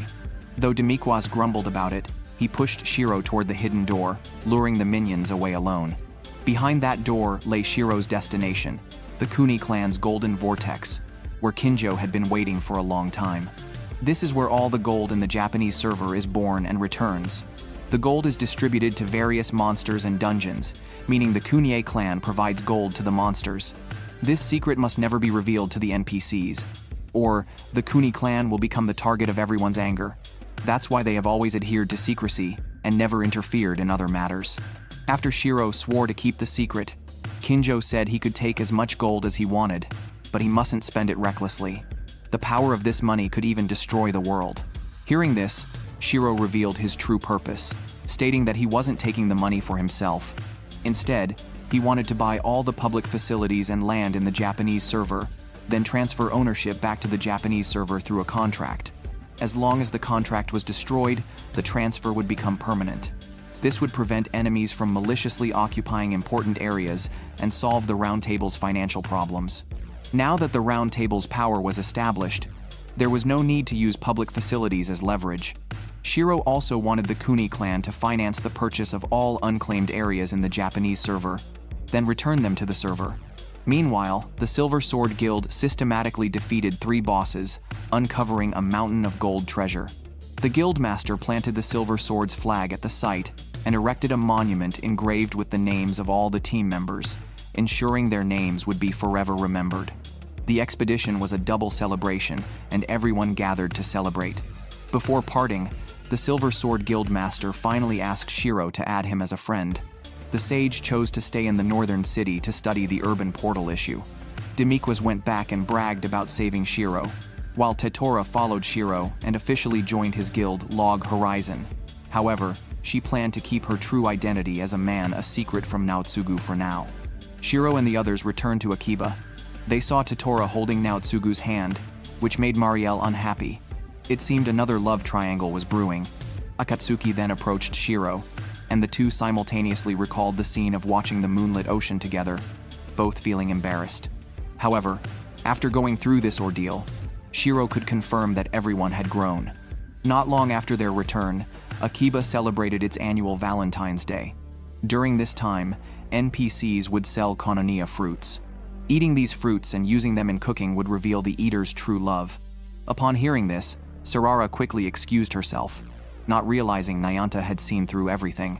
Akatsuki and Minori naturally felt pressured, both wanting to use this opportunity to find out who Shiro truly liked. Minori directly bought a box of Kononia fruits and brought them to Nayanta, asking him to teach her how to cook. When she looked back, Akatsuki had also gathered a full bag of ingredients. The two rivals had just crossed paths. Tetora then suggested they cook a dish together for Shiro, so they could simultaneously learn his feelings. Meanwhile, Marielle had already finished cooking and made Naotsugu eat it. However, before Naotsugu could say he liked underwear, Akatsuki teleported over and knocked him out with a kick. Thanks to the efforts of the two girls, Shiro ate a special double love cake. The effect activated the next second. Just as the two girls were hesitating whether to ask, Tuya's interruption ruined their investigation plan. Sarara failed to buy any fruit or cook anything, so she could only pick a thorny flower for Nayanta. However, Nayanta had seen through everything and said he would come to spend time with her that night. Sarara was delighted. It seemed this pair might really work out. As for the unluckiest one, it was probably Nureha from the west. Ever since Shiro dumped her, she had been staying at home. Her maid Indicus even scolded her. "Stop thinking about that stinky man. They're the ones meant to rule the entire Japanese server." It seemed Nureha wasn't the real boss after all. She was just under Indicus's control. Though she appeared submissive, secretly, she always hoped Shiro would rescue her. It turned out Indicus was also a member of Shiro's former guild, Debauchery Tea Party. She had once been the maid of the former guild leader. After the leader quit the game and abandoned her, she completely turned dark. To expand the war, she even developed an iron train capable of transporting large numbers of troops. Her ambition was truly immense. Unbeknownst to her, the former guild leader, Kanami, had returned to the game and was now fighting in the Chinese server. She and her 3 teammates were battling 2,000 monsters in China when a white horse suddenly appeared, clearing a path for them. Upon inquiry, they discovered the white horse was KR, the illusionist of Debauchery Tea Party. After the time travel incident, he had been possessing phantom beasts, gathering intelligence everywhere. After learning that Kanami planned to cross Asia and return to the Japanese server to uncover the truth, KR also decided to join them on their adventure. The Chinese server was in grave danger, as villagers in remote areas had begun to go mad and were about to bite the maid Coppelia to death. It was only when Leonardo, dressed in his Teenage Mutant Ninja Turtles outfit, intervened that they were finally subdued. To find out why the villagers had gone mad, Kanami and her team launched an investigation. Along the way, they encountered the Chinese player Chun Lu, who told them about their previous attempt to defeat a 96-player army raid. They had faced an army of over 1,000 monsters, but were ultimately wiped out. Worse still, a werewolf army was now advancing toward a Chinese NPC village. Faced with this dire situation, Konami was oddly excited about taking them on, much to Leonardo's shock. With only 4 people to stop the army, it was simply suicide. But Konami insisted they could ambush the boss. As long as the werewolf boss dies, the monsters will scatter. Leonardo couldn't understand why they would go to such lengths for NPCs. Elias, the ancient elf, was the first to agree, as he was born to protect NPCs. Copalia also agreed, revealing that she wasn't human either. She was an automatic gold farming script developed by a Chinese game studio. She wanted to contribute to her homeland's NPCs, although Leonardo did not want to participate in this battle. Now that the situation had come to this, backing out would be too embarrassing. Despite being a real-life otaku, he also harbored the will to become a hero. This fighting spirit moved the White Horse KR, who directly activated his ultimate skill to summon his true self to the Chinese server. He then summoned Garnet Dragon to join the battle, just in time to encounter the enemy boss mid-air. The moment the hooded monster attacked, Leonardo slashed with his sword, sending the 2 bosses on the Black Dragon crashing to the ground. He left KR and Garnet Dragon to deal with the Black Dragon. Leonardo faced the Spider Girl, while Konami and others took on the hooded Thorn monster.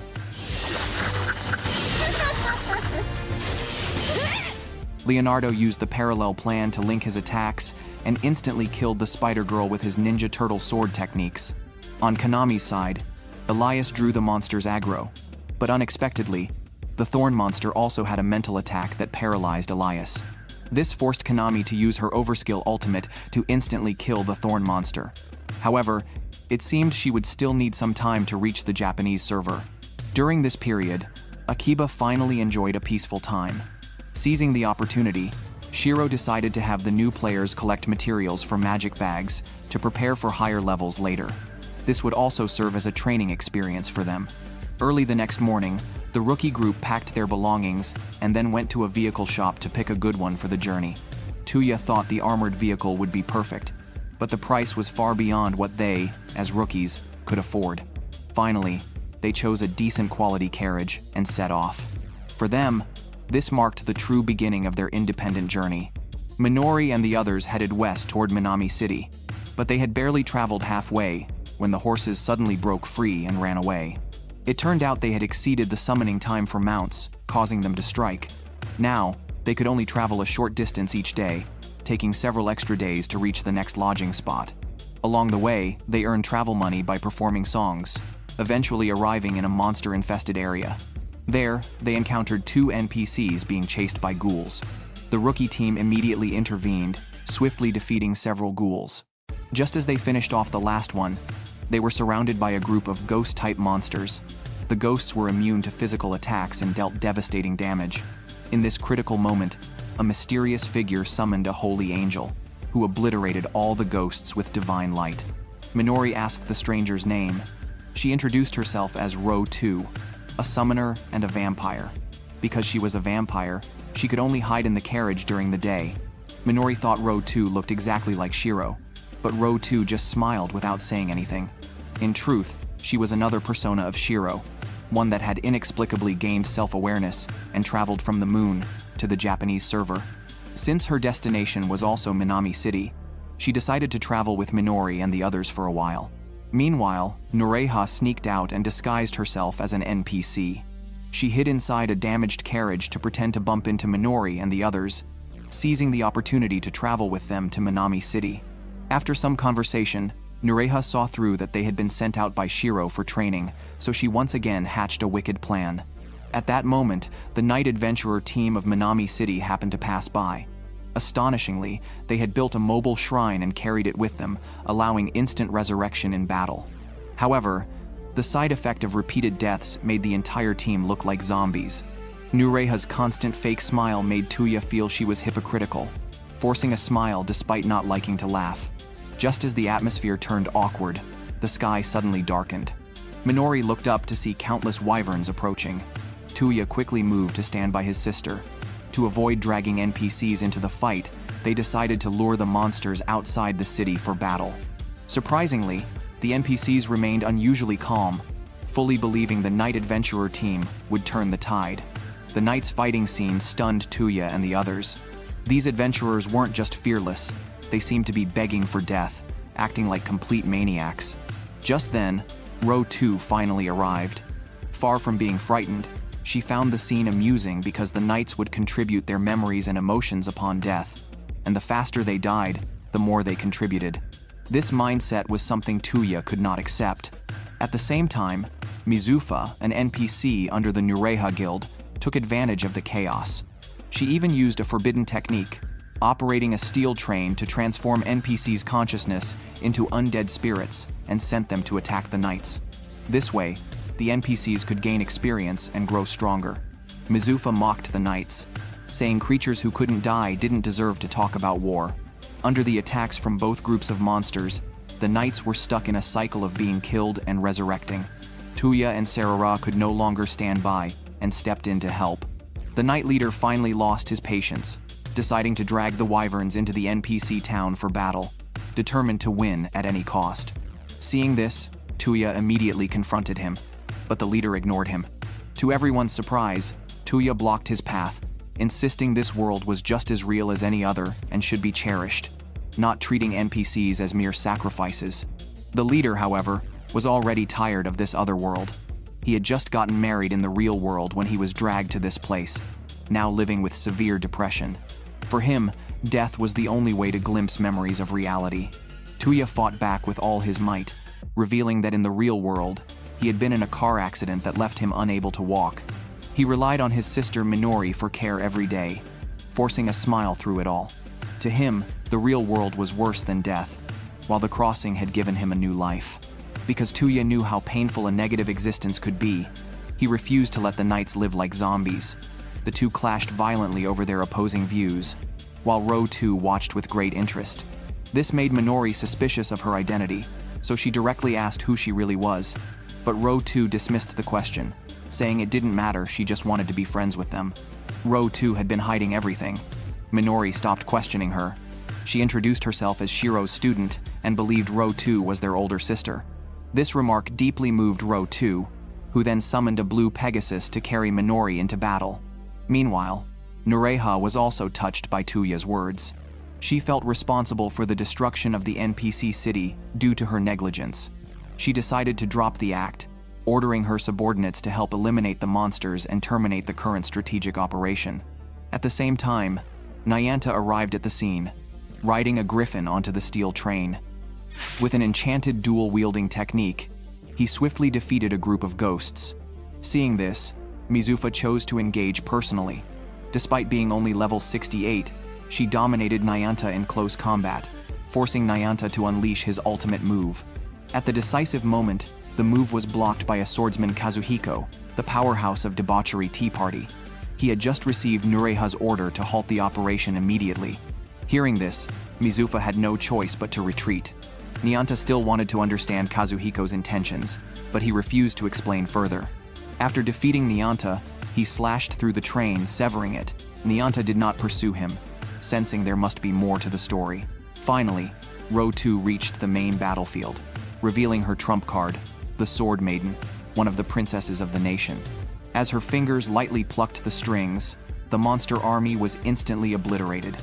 Despite annihilating the monsters, the NPC town lay in ruins. Tuya failed to convince the knights, a result no one had wanted. Now, Row 2 and Nureha had to part ways with them.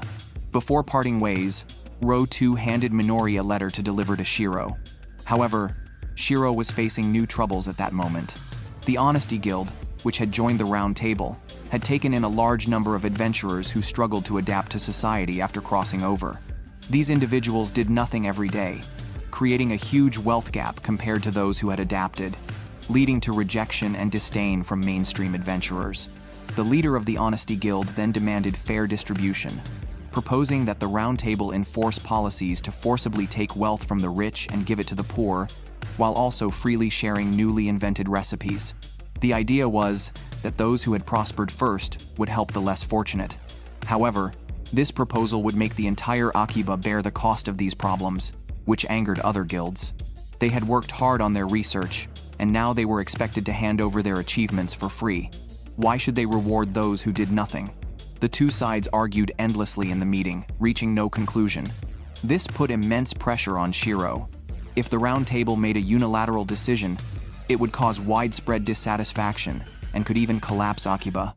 After returning, Shiro learned about the situation in Minami City from Nayanta. He realized that more and more adventurers were failing to integrate into the other world and were seeking revenge on society. If these individuals allied with extremist NPCs, a war might break out in the Japanese server. Adding to the trouble, a new kind of monster, one capable of human-like disguise, had secretly infiltrated Akiba. This man seemed like nothing more than a creepy flirt, but in reality, he was a monster who could mentally manipulate girls. He belonged to the same type of boss Konami had encountered before. All were new, mysterious monsters that appeared after the crossing event. Unfortunately, this guy wasn't very smart. He dared to abduct girls in broad daylight and was caught red-handed, only to be knocked out with a single punch. Yet, he refused to change his ways, using his powers to control the girl's mind. This angered Sojiro, who couldn't stand seeing his fans bullied right in front of him. To everyone's surprise, the creature wasn't picky. It wanted Sojiro himself as its bride, which naturally upset his fans. Even after transforming into a monster, it was beaten to death by the players. This humanoid monster was later revealed at the Round Table meeting. After the Wyvern battle, Minori's group obtained magic backpacks and prepared to return to Akiba. Nayanta happened to meet them along the way and joined their journey back. Once in Akiba, everyone held a grand feast to reward the newbies. Shiro opened Row 2's letter and learned shocking information, feeling immense pressure. Akatsuki seemed to sense his distress and came to talk to him late at night. With Naotsugu and Totoro present, Shiro shared his recent troubles. To resolve social conflicts, the best solution was to send those who wanted to return home. He then presented Row 2's letter to everyone. Row 2 belongs to the Traveler race, an artificial consciousness created by an extraterrestrial civilization. Currently, she inhabits another character's body belonging to Shiro. Her purpose in coming to this foreign world is to collect Empathium, a resource essential for her race's survival. Empathium consists of the player's memories and emotions. The humanoid monsters are called Genius and are also part of the Traveler race, but they use monster bodies, while Row 2 uses a player character's body. Details about the crossing event remain unclear, as even she does not fully understand them.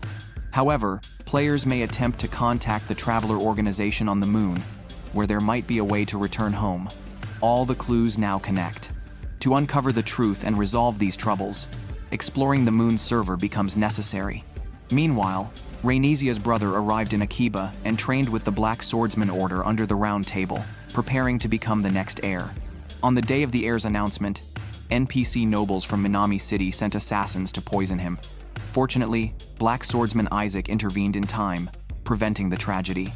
The assassins, realizing their plan had failed, immediately dropped a gas grenade and fled. It appears the NPC factions of Minami City have set their sights on Akiba's NPC territories. These events made Shiro realize that the balance of NPC society has been disrupted by the player's influence. At that very moment, the sage unexpectedly showed up, revealing that his investigation into the portal had yielded results. The portal wasn't broken. It was merely suffering from insufficient magical energy supply, making it highly repairable in the future. He also discovered that the portal was somehow connected to the moon, meaning they had to find a way to communicate with the moon. The only communication tower in the Japanese server was located in Shibuya. Just then, Minori and Tuya rushed over, warning that the genius had launched another invasion. The moon had turned blood red, and swarms of moth-like monsters descended upon them. It turned out an old-looking genius had taken over Shibuya, using the communication tower to summon lunar creatures for a full-scale attack on Akiba. The moth's scales had a hypnotic effect, instantly knocking out unsuspecting NPCs and adventurers, while the creatures drained their MP.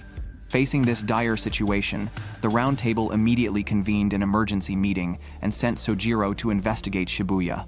However, upon arrival, Sojiro found the communication tower had become a monster's nest, resembling a large-scale multiplayer dungeon. The worst part? It was the only structure in the Japanese server capable of contacting the moon.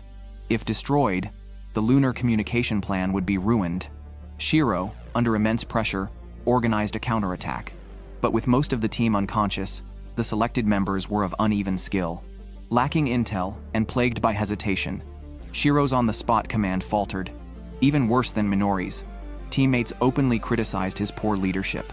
Inside the building, the complex environment worsened Shiro's command. First, he got lost in a pile of spider webs, then chose a dangerous area to rest, leading the team into a trap. Overwhelmed by monsters, the squad was completely wiped out. Faced with this disastrous turn, Shiro had no choice but to cast a teleportation spell to make a hasty retreat. The first raid attempt completely failed. The battle loss made the atmosphere extremely awkward.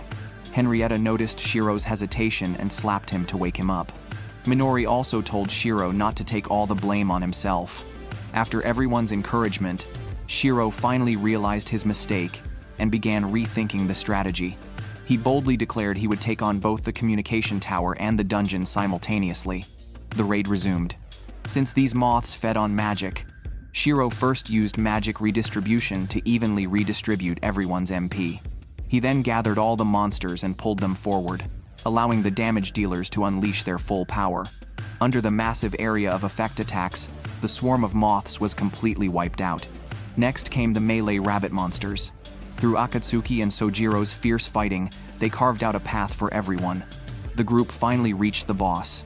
Although the boss wasn't high level, the players were nearly all at low health.